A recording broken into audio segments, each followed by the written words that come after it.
Aloha mai kako, aloha Hawaii taxpayers. There are 734,000 of you, and I want you to see what happened on the floor today. We tried to give you a big rebate of $1,300, but unfortunately, the Democrats voted to give it to themselves and their programs rather than to you, and it belongs to you. Have a look at what happened on the floor today.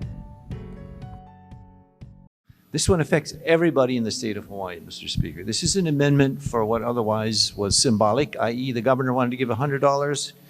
And I understand the chair of finance says, well, let's make it $300. This amendment says, let's make it real, let's make it substantive, let's not make it symbolic, but real. And it's based upon the figures that the study done by the foundation, the Grassroots Foundation, or Institute, and they said, look, there are 734,000 taxpayers, and we should be giving at least a third or $1 billion of our surplus. And Mr. Speaker, if you recall, in the beginning, the Constitution said every surplus over 2 years has to go entirely to the people. Mr. Speaker, we are being very shortchanged on what Constitution we amended. I know we've amended it, we've done other things.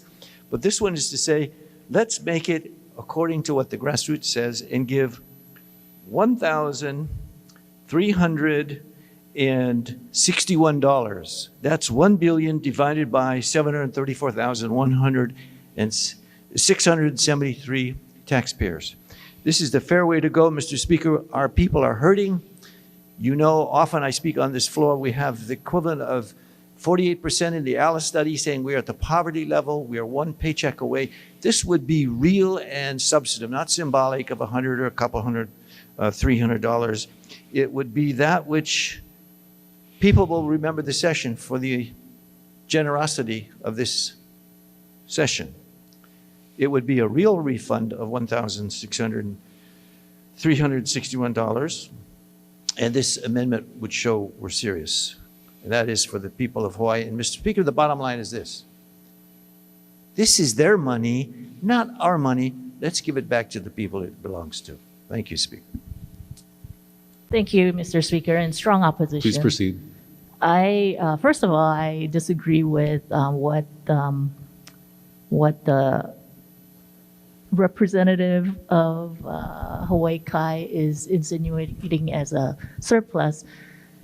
Mr. Speaker, we are here to do our job and we are here to balance. And one of the things, what do we say in the beginning of session and what do we say during our budget speech?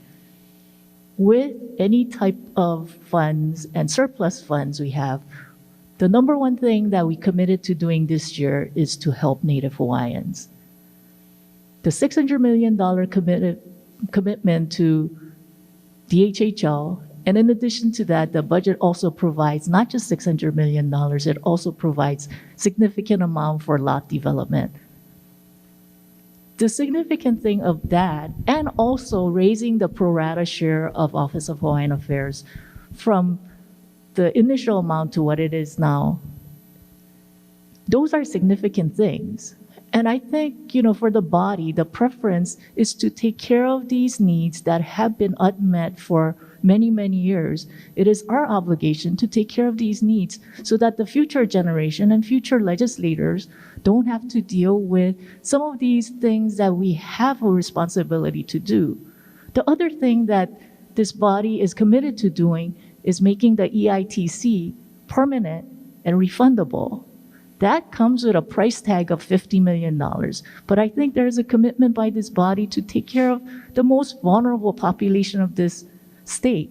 In addition to that, we're talking about affordable housing. The amount that we have invested in affordable housing for the last 10 years in putting about $300 million has generated 10,000 units. This year, because of the aggressive efforts by the housing chair, we are looking at putting aside significant amount again for affordable housing. How about for our schools?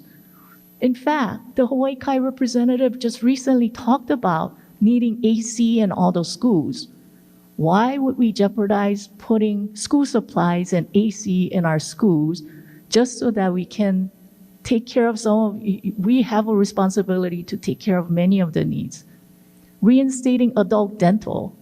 This is something that was lost in 2009, but it comes with a price tag as well. Mr. Speaker, we have a constitutional duty to take care of our vulnerable population, and we have a constitutional duty to take care of and balance the needs of the state.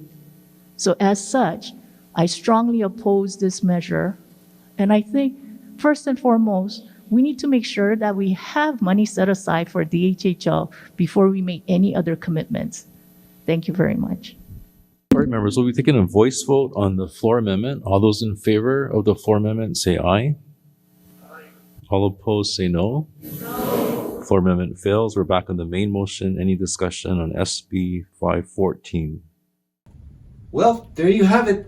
You've got either $100 or $300 coming to you because they thought that the money belonged to them rather than to you. The point is, you are the taxpayers. You're the ones who created the surplus. We now have a difficult time. Our families are having $5 above for gallons of gas. I just went to Costco the other day for a prime beef. It was like $37 a pound. Everything is going through the roof, and we need to give you support, which would be a stimulus to our economy of $1.4 billion. But that failed today, so stay tuned. You're the taxpayers. You're the ones who fund your government. Thank you and aloha. This is Representative Gene Ward saying, watch out for your wallet. We're still in session.